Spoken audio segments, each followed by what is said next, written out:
Anyui tempuruang dari ulu berisi anak macuaji.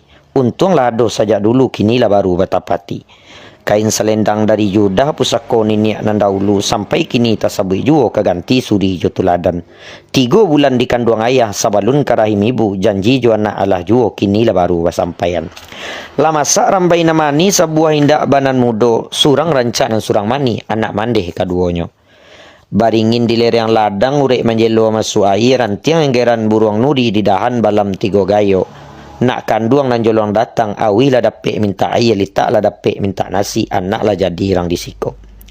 Limbago jalan batampu pitua orang cedia pandai sampai kini ba itu juo. Oi nak kanduang pacik pitaruh sipek cimburu jangan dipakai supaya jangan rusak rumah tanggo. Kok bulia suto pitalah nan bak tatari landaknyo dibawa nak rang bungo tanjuang hanyui kasiak badarai-darai. Kok bulia pinta pada Allah bak matuari landaknyo lapatah mangkota campuang la mati mangko bacarai.